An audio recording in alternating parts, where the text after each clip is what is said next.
Have you ever spotted McDonald's hot, crispy fries right as they're being scooped into the carton?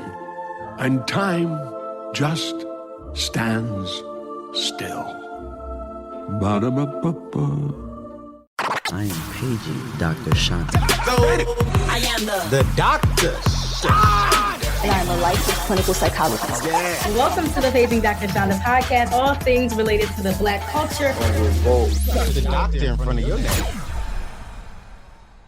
What's up, family? It is Dr. Chanda. Tune in for another episode of Paging Dr. Chanda. All you have to do is keep watching. But listen, if you're just watching from the outside, just peeking through the window, I need you to commit. Come all the way in the house, and I need you to subscribe, like, and shoot me a comment in the comment section.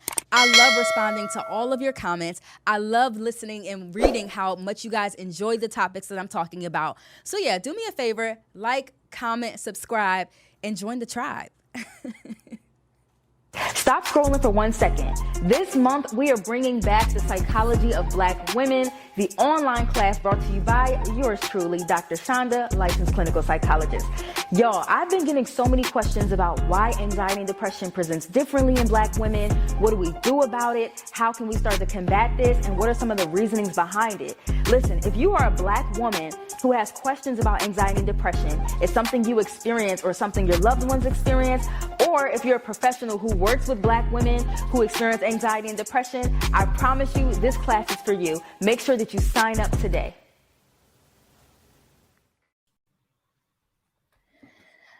Mr. Andre Henry is in the building. Thank you so much for coming to the Paging Dr. Chanda podcast. How are you today?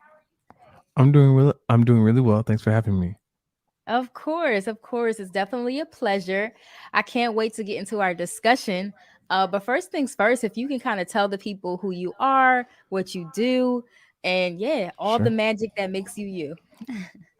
Sure. So I'm Andre Henry. I'm an author and a musician and an activist around racial justice and mental health. I love it. And you do some podcasting too, right? Oh, yeah. I have a podcast called Hope and Hard Pills, where we talk about, for many years, we've been talking about practical insight for social change. Like how do ordinary people actually take action? Because there's so much information out there that people don't know. The last season, my friend Trish joined as my co-host. We were really doing pop culture. And we just closed that season, and next season we're going to be focusing on resilience and mental wellness and all of that kind of stuff. So I look forward to talking to you on my podcast about that. Yes. I can't wait to be on. I know it's definitely been a long time coming. You were actually supposed to be on my pod months ago. So I do appreciate your flexibility. Oh no, I've been looking forward to actually just conversing with you. So I'm glad that we just made it happen. Absolutely. So tell us a bit about your mental health advocacy work and how you got into that. Yeah. Okay. So I want to be concise about this because I can really talk. But around 2016, when I watched Philando Castile die in front of his girlfriend and their 4-year-old daughter in Minneapolis, that was like a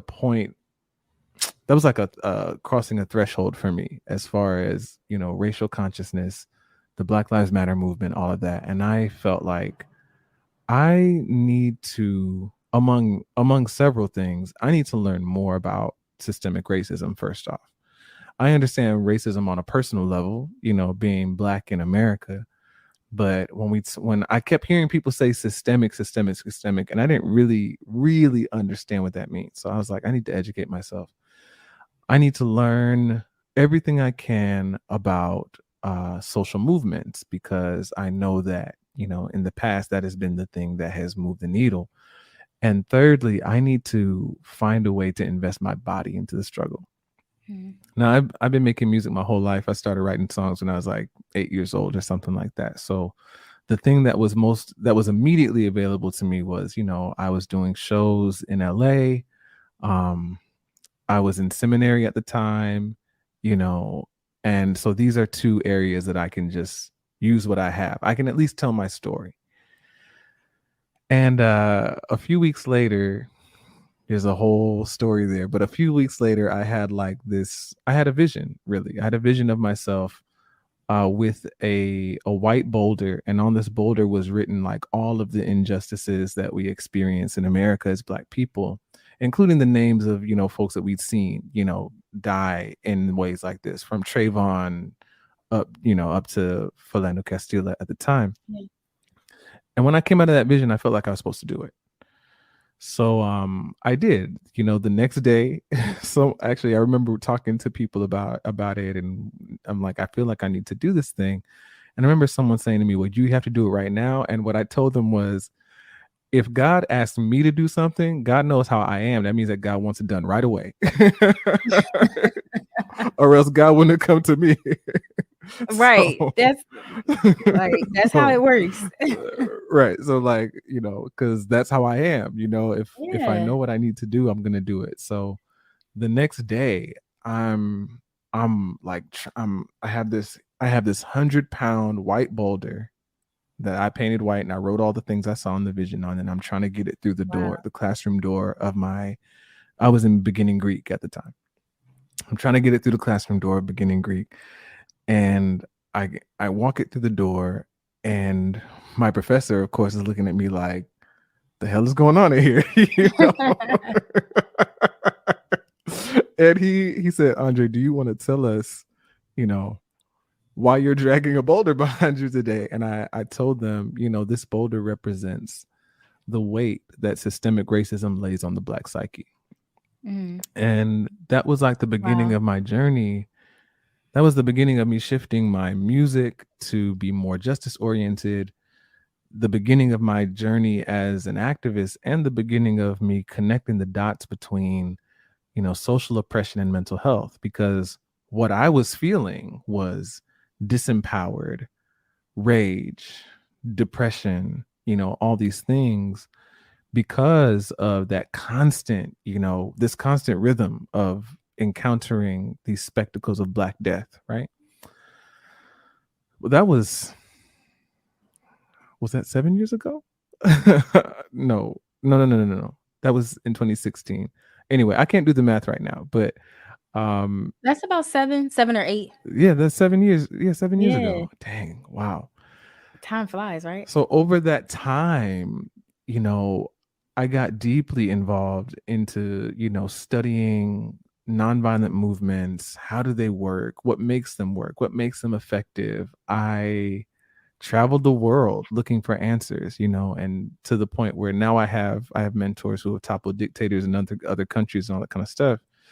But what I hadn't accounted for, what I didn't expect, getting into social activism, is that there's a lot of change that has to happen in us who are trying to create change, right? Mm-hmm. So we have people who are traumatized by mainstream culture, and then all these traumatized people get together who don't understand how to heal from that trauma, how to deal with that trauma. And so everyone's lashing out at one another. Mm-hmm. So I got deeply hurt, in the social activism space too, because of that. And then that brought me back to the need to understand resilience. How do we build resilience? How do we cultivate it within ourselves? What is it made of? And what really works? You know what I mean? Because a lot of people have opinions, on how to be well, under these conditions. But a lot of it is wisdom that's been passed down to us, right? Mm-hmm. And some of it is effective and some of it works, and some of it is kind of like treating the acute symptoms, but not really getting to the source or to the root. And that's really the journey that I'm on now, is building my own resistance and resilience, building my own resilience, looking into the resilience of other freedom fighters throughout history, and writing songs from that place. That's where my last EP that just came out a few weeks ago, Make It to Tomorrow, comes from, is me doing like a lot of like soul work, spiritual care, and just being honest about that same thing, that same dynamic of living under these conditions can really take a toll on you spiritually. For sure. So So here I am. Yeah, and I love how you're bringing up like the various domains that racial Mhm. stress and trauma can impact us as Black people, Mhm. because oftentimes we might talk about like, yeah, the emotional piece. I'm sad and I'm Yeah. waiting. You can't budget your way out of a money mindset that is deeply rooted in your past. Money Roots by Ally is flipping the script. It's not just about how you manage your money, it's about why you move the way you do. Free virtual workshops, real talk on money, values, love, and legacy. Let go of the shame, build new habits, live how you deserve to.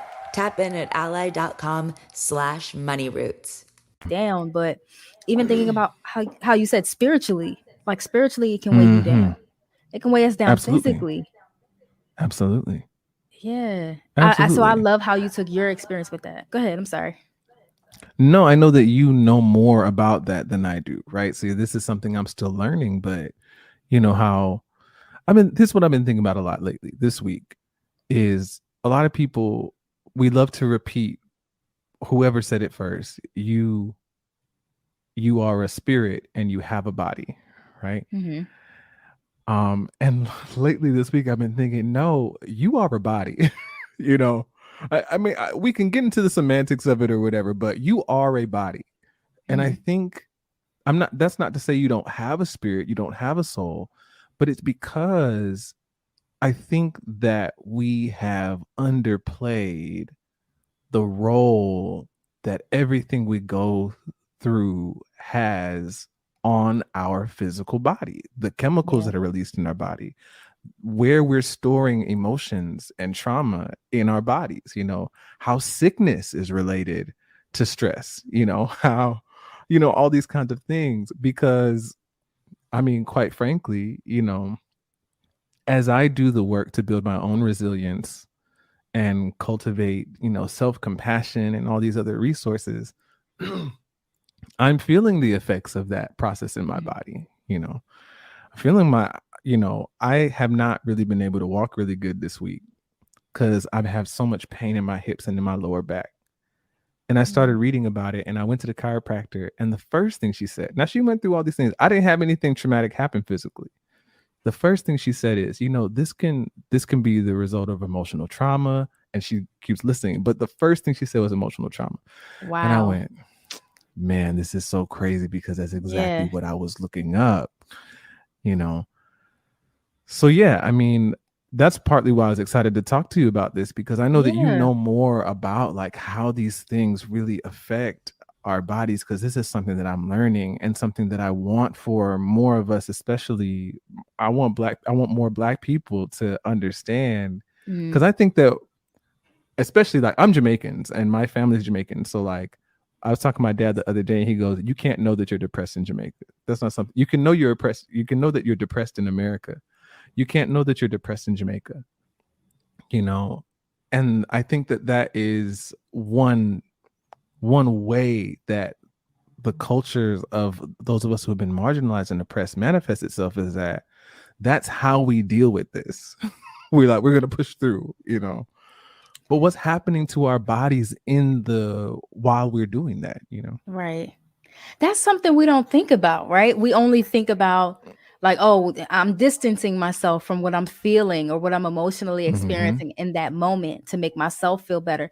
But we don't think about like long term the impact that it has on us, because there is a brain body connection. There, like whatever my body experiences in turn, whatever my emotions, whatever I experience emotionally in that regard, that can impact my body. Yes. And the same goes for trauma. Yeah, exactly. Your body is going through it, right? Like that's how you're experiencing it, because your body is telling you. Right? Exactly. It's our body's way of talking to us. Yes. So, that's where that's kind of where I enter this conversation, and what I'm trying to do with my music, because I'm not a mental health professional. I don't want to, put myself forward as that, but I do have an experience. I talked to my therapist about this, and she was like, yeah, Andre, you're not a mental health professional, but you are a trauma survivor. a trauma survivor, and you can talk about being a trauma survivor. And so that's what I'm trying to do in my music, is first off, just give Black people, especially, anyone who understands that experience I'm talking about, where, your awareness of what's happening to you and in the world around you, all the kind of stuff, when that feels like that boulder that you're carrying, I want people to experience a sense of relief, a sense of pleasure, right? When I learned about, there was like that 2020 study from Auburn University that was talking about like how racial stress causes the cells in our body to age faster. It causes early death. It causes sickness, all this kind of stuff, that helped me to understand that, of all the revolutionary stuff that I've studied and tried to be involved in, that that music in itself is a kind of medicine, that can help us really. It's like a direct intervention, right? Yeah. Against the effects of racial stress on our bodies. And so that's one thing I'm just trying to do with the music, is give us something to just make us smile, make us feel good, make us feel understood, make us feel affirmed, make us feel empowered, and also to kind of challenge some of these narratives that keep us locked into these ways of being, like, especially as, I live in a male body, but some of these discourses around masculinity and manhood and all that kind of stuff are not serving us well in this area either. So yeah. What were you gonna say? I saw No, you. no. I'm just taking a note because I want to get back to that. But I know you transition into your work being a musician. And so I'm wondering, like, in your experience, how has being a musician and the music that you're putting out there, how has that been a catalyst for just like the revolution and even empowerment to other people? Yeah, music has always played such a major role, like in resistance to oppression, right? And I think it's partly because, every uprising is rooted in the simple idea that I deserve better than this, right? There's a feeling, right? There's those feelings of rage or anger, those feelings of defiance, there's there. And I think that music has always been a way to express that. And then, like, for people like us who have been, our people have been colonized, one of the things that, our oppressors have tried to do is suppress cultural expression, right? Like, they made drumming illegal, in Jamaica. They made drumming illegal in the South, in America, when they're oppressing us. Because there's power in just us being ourselves. Where did they make that illegal? They made it so the colonizers, wherever they were, wherever they set up colonies to oppress Black people, they outlawed cultural expression, including drumming and our dancing and all that kind of stuff, because what they needed for us to become our colonized subjects, right? So they didn't want us to have access to those things, so there's so much power in just us connecting to that, first off. And I could go throughout history, all the different artists who have helped us, but one that comes to mind is when Dr. King writes in his book Why We Can't Wait, where he's talking about the Birmingham campaign during the civil rights movement. And he talked about the role of the freedom songs, because people are getting handcuffed and carted off to jail. And while they're getting carted off to jail, they're singing, ain't gonna let nobody turn me around. Because one thing that I think I underestimated, I don't know how many people really think about this, but I underestimated it going into, because when I got into revolutionary work, I didn't believe in anything. The only thing I believed in was that our predecessors used nonviolent struggle to change something. So I believe in that, and that's what I believed in. And the years of really studying this, being involved in social activism and learning from elders has brought my attention back to the fact that our oppressors want to crush our spirits, you know, For sure. not just our bodies, Without a doubt. you know, not just our bodies. They don't just want to incarcerate us and impoverish us and disenfranchise us. They want to crush us from the inside out. In fact, I was just at Robben Island prison a few weeks ago in South Africa.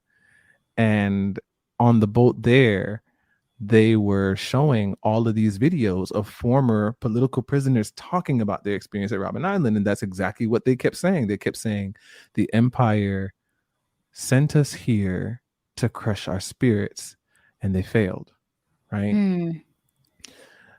And so music plays a part in that. Yeah. Right? I ask this question a lot because You can't budget your way out of a money mindset that is deeply rooted in your past. Money Roots by Ally is flipping the script. It's not just about how you manage your money, it's about why you move the way you do. Free virtual workshops, real talk on money, values, love, and legacy. Let go of the shame, build new habits, live how you deserve to. Tap in at ally.com/moneyroots. when you really look at what's happening and focus on the ways that this anti-Black world, you know, runs on Black death, on Black suffering, it can be discouraging, incredibly existentially discouraging, you know, to where literally you can, I wouldn't blame anyone to ask the question, well, why go on living? You know, if we're going to keep, if every time I turn around, I'm seeing our people being denigrated on TV, they're rolling back whatever, you know, whatever progressive legislation that we've won. You know, they're cutting DEI programs that they just established in 2020 after George literally Floyd was just killed. established it. Like as soon just as it was there, established, you know they snatching them. Yes. Yeah, you know, like when these things keep happening, you know, those things have an effect on the spirit. And one thing that music has always, one thing that our predecessors and our ancestors have always been good at doing is deciding that they're going to live their lives to the fullest, regardless of the conditions that we're living under, right? And so like underneath some of the worst anti-Black oppression in history, our predecessors still invented the samba and jazz and the Lindy Hop and still produced, you know, all of this amazing literature and movies and they still fell in love and they got married and they had kids and they built businesses because they decided that regardless of the conditions that they're living under, that they're going to live the best life possible, right? Resilience. And they're going to resist their oppression at the same time, right? Yeah. And music has always been a part of that. So, you know, there was a time in my involvement in the movement where, you know, I was more involved with strategy than creating art, because I was asking this question, like, what's the most direct contribution I can make to the liberation of my people? And everything that I heard about music and art was more, I hate to say it, it just sounded very woo-woo to me. You know, it just sounded like people are just saying stuff they heard somewhere, but they don't. Like, I'm very much the kind of person where it's like, give me the facts, you know. Don't tell me that we're going to be nonviolent just because you think that's a good idea. You know, that wasn't compelling to me. I became committed to nonviolence because I learned that the research shows that, you know, that nonviolent struggles were literally twice as successful throughout history than armed struggles. That it only took 3.5% of the population in consistent nonviolent struggle against any oppressor to win a social transformation. You know, those were the things that were compelling to me. That's legit. So for that reason, like I was like, yeah, I wasn't like really okay. I'm like, music is important. We sing when we're on the streets, but I don't really understand. But then I started learning when I got burned out, when I got burned out as an activist, and I was like, excuse my language, but y'all niggas crazy out here. So I'm gonna go back to the studio because I'm gonna go back to the studio. And I got back in the studio and I was reading about, you know, because I was looking for answers for myself. I'm like, I went into this because of a sense of depression, right? A sense of disempowerment. And I got into it And I saw that like a lot of us in these social movement spaces are nowhere near ready to confront the conditions that we're under, because Say that we again. don't have the resilience skills within ourselves. We are woke enough to know and to recognize white supremacy and anti-blackness around us, but not necessarily conscious enough to understand the ways that we are continuing to enact those same structures and cultures and habits amongst ourselves, right? And all these other things that I was seeing on the street, and I go, well, this is making it worse. Like I feel I feel more depressed now. So I got back in the studio and I'm looking, I was looking for, all right, but how do I thrive, under this? And that's where I came across the data around what this is doing to us internally. And then seeing like that music is a natural antidote for the ways that this system is trying to crush us from the inside. But I also want to say one more thing about that. I believe we have known this, we might not have been able to, we may not have been able to write like psychological papers about it, but we know but we knew that it made us feel better. We knew that it lifted our spirits. We knew that it made us feel courageous. We knew, those kinds of things, So yeah, I mean, it's always a big part. And the other thing is that there's so many artists that have been involved in our struggle for liberation in general too. Like I'm thinking of Paul Robeson and Nina Simone and Bob Marley, and, even Mahalia Jackson, Aretha Franklin, all these all these musicians and artists and folks have always been involved in this stuff. And so I feel very like honored to be a part of that tradition. We just lost one too, Harry Belafonte. He's also another one. He even tell you, he's singing Daylight Come at Me Wanna Go Home, and all these, white people are just like, what a fun song. But he explained it. He said, listen, this is a song of struggle. This is an anti-capitalist anthem. These men are saying we've been working all night tallying these bananas and we're done. We don't want to do this anymore. This I feel like so activism. Go ahead. No, go ahead.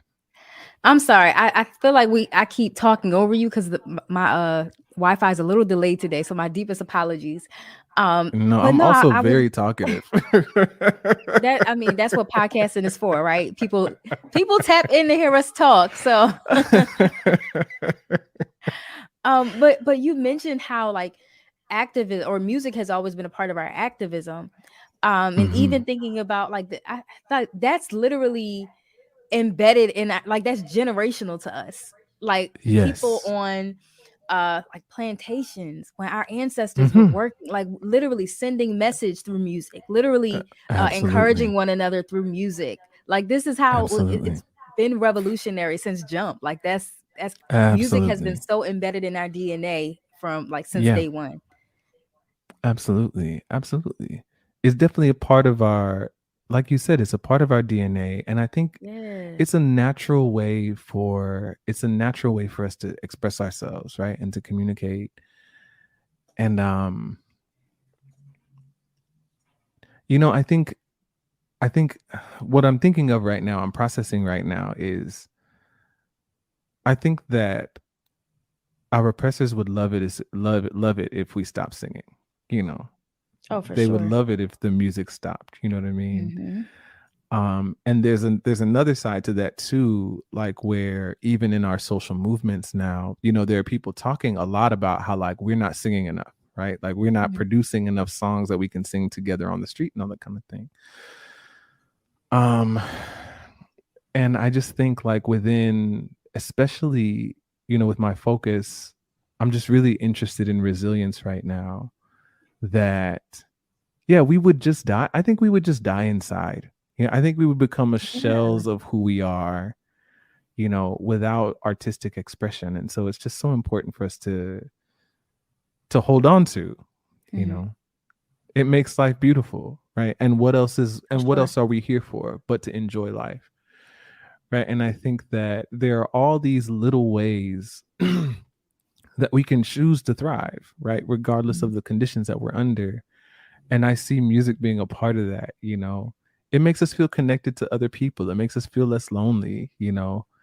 We already talked about like what it does to the body. And I think about, when I think about that, I think about like all of it becomes like this healing work, even for the people who may not be thinking about it that way, you know.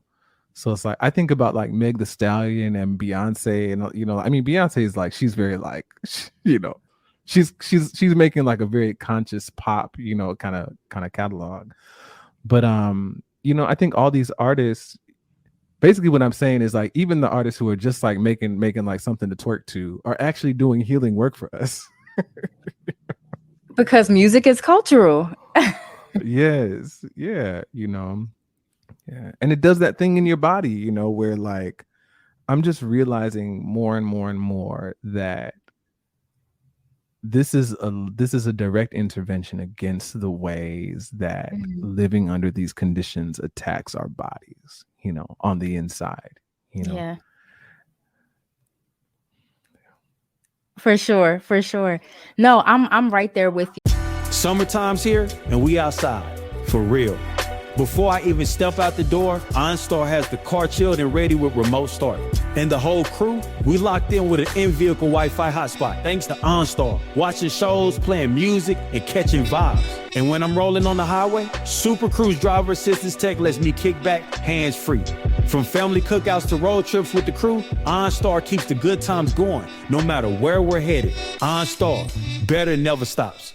I'm a firm believer in, you know, basically everything that you said, especially the piece about music being that catalyst for change, and how it's literally so embedded in our culture to the point where like even the twerk music, like you said, can be healing. Like, yeah, absolutely.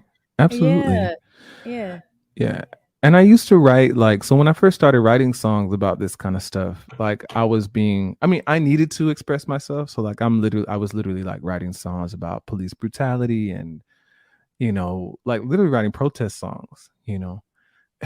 And I noticed, I love that. I noticed that like, even folks who worked on songs with me, like my friend Propaganda, we did this song called Red and Blue. And I wrote this song. It was about a time I got pulled over by the police, and they were just so sure, like, I have drugs and weapons on me. This guy's, you know, this guy's definitely like trafficking, you know, something. And me and Prop just, neither one of us like listening to the song. It's good. It's a good song, but we don't like listening to it because, you know, we don't want to.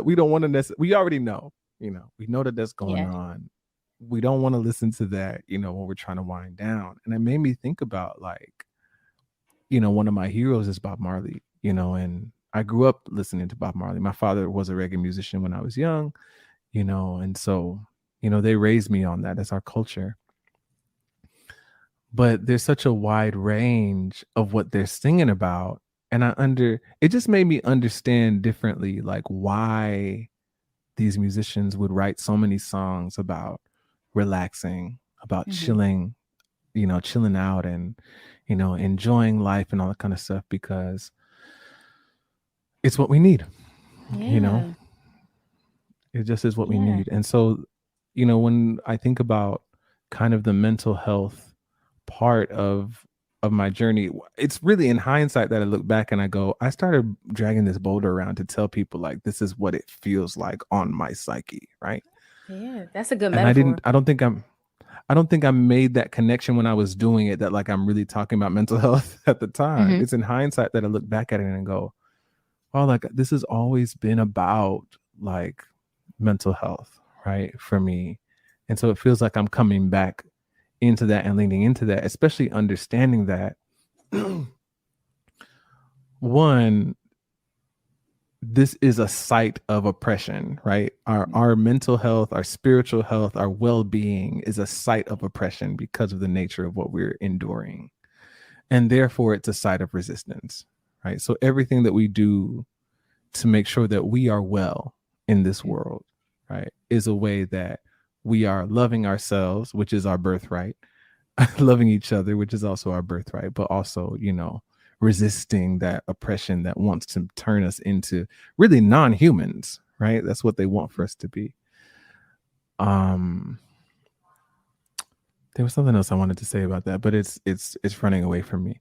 But No, you're good. Yeah. Yeah, no, I get exactly what you're saying. When thinking about like the music that you are creating and the change that you're creating for other people through your music, is the EP, is that called the Anthems of Revolt? Is that what it's called? I saw it on your page. Oh, okay. No, it's called Make It to Tomorrow. Make It to Tomorrow. And so so what I tell people is that like I'm writing anthems of resilience. So like when I talk about like the movement for our liberation, it's like it's an ecosystem, right? And everyone can't be the same animal, right? Because I used to think like, listen, if you're not out on these streets with us, you're not serious, you know. But that's not everybody's role, you know. And we also don't need everybody on the street because again, some of that these ain't everybody's are crazy, right? Yeah, that's not everybody's ministry. We can't have a short story. Case in point, I remember one protest that I was a part of. We did this huge caravan in Pasadena. We're blocking streets because they shot this man in the back in Pasadena, California, and so hundreds of cars, right? And I get down, you know, I'm one of the leaders, so I'm walking down the street and I see one of the folks with us like harassing people who are eating, you know, at some restaurant, you know, like he's all in their face and stuff like that. I'm like, yo, like our beef is not with people who are just sitting here eating their dinner. Our beef is with the PD who shot this man in the back. You know, he looked at me and said, nigga, if you don't get on my face. I was like, wow, that's what we're doing. You know what I mean? Yeah. So we don't need everybody on the street. And so I realized that, you know, because of what I know about how multifaceted the attack is against us, you know, that my role is to write these anthems of resilience, right? So that we can feel strong, you know, and also to use what I have to give people the information that I have too, because that feeling of disempowerment, that feeling that we are not powerful, that this is never going to change, that we can't really do anything about this, or that we have to become our oppressors in order to be free in one way or another. These are all lies, you know. And so that's what I'm trying to do with these anthems of resilience is there's one song in there called Make It to Tomorrow. And, you know, I have lived with depression and anxiety for a while. I'm feeling so much better as I'm practicing more resilience, like intentionally, like as I'm saying that, you know, just for anyone's listening, like it is possible to change your lived experience to a degree. But I wrote this song, Make It to Tomorrow, when I was like really struggling with suicidal ideation. I was just so deep in this depression. And so that's the name of the EP. And also that's the title track of the EP. And it's a great example of what I'm talking about when we talk about resilience, you know, anthems, because this song starts right there. You know, the first line is sometimes I feel suicidal. But by the end, like it just doesn't feel that way because it's all about, you know, just making it to tomorrow. And I sing about like the things that I knew at the time to take care of myself, you know, like getting outside and getting some sun, getting some of that vitamin D from the sun, you know, talking to my friends, learning, you know, my tools in therapy, like one of the self-hug, you know, I love the self-hug, you know, like just, you know, you know, all that kind of stuff, because I wasn't equipped with that stuff growing up, you know, and I'm learning how important that is. So it's like putting words to these feelings, helping people to know that they're not alone. There's nothing wrong with feeling this way. You're not weak. You know, I think that's one way that we're constantly gaslighted about this situation. It's like somebody told us that we have to prove that we are strong by not having a rational and reasonable response to the fact that we live in a society that hates us, you know, that literally treats us with hatred. You're not weak for being upset about that. Yeah, Yeah. you're not weak for being upset about that. You're not weak for being mad about that. And you're not weak if it feels like, again, like you have this weight on you and Mhm. weighs you down. None of those things make you weak. It actually means that you're sane. It means that it actually is a healthy thing that you can recognize that. Okay, now we need to move through that. We need to allow those feelings to come and go. And we also need we need to learn, how to cope, right? So I think with the EP, it's not instructional because songs that are instructional aren't that fun, but it is like, I see you, right? Like I recognize you. So I Yeah. think that the experience of listening to it is like having a Mhm. friend, come into your house and just show you some compassion like you deserve. I think just by listening to an EP like that, people would feel so validated and seen based on the things that you're talking about and expressing. Where can people find the EP? Oh, now there's anywhere, music is streaming, Spotify, YouTube, Apple Music, all those places. If they just look for Make It to Tomorrow by Andre Henry, it'll be there. I have a special version of it too on my website at andrehenry.co. So I have a song that didn't make it onto the official release. So I send that out, when people join my mailing list, and there's like an alternate version of the title track that I told y'all about. So Cool. I can't wait to hear it. So a special treat to the listeners. You guys will actually be able to listen to Make It to Tomorrow as soon as we exit out of this interview. So I'm looking forward to it. I'm excited about this and you and your future. thank Have you ever spotted McDonald's hot, crispy fries right as they're being scooped into the carton? And time just stands still. Ba-da-ba-ba-ba. For sure. I'm a firm Yeah, I'm believer hoping. that. Yeah, go ahead. No, what do you tell me? No, I was gonna say I'm a firm believer that like as people, because we're so creative, like we can create different realms of activism and not even realize that it's activism. So Yes. I firmly Yeah. believe that your music is a form of activism. I truly do. Yeah. Yeah. And on to that point, I was reading this article the other day. It's called My Gender is Marinage, but I can't remember the author's name.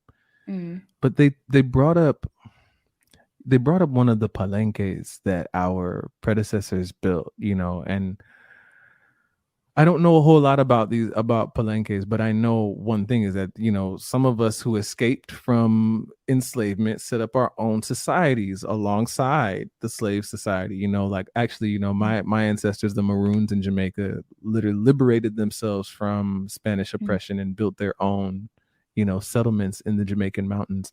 And they live there to this day. They're not Jamaicans, because they made a treaty with the British to have their own society. And anyway, he was talking about what they were doing, in these societies, and they were just living. You know what I mean? Like they set up their own government, and their own customs and all that kind of stuff.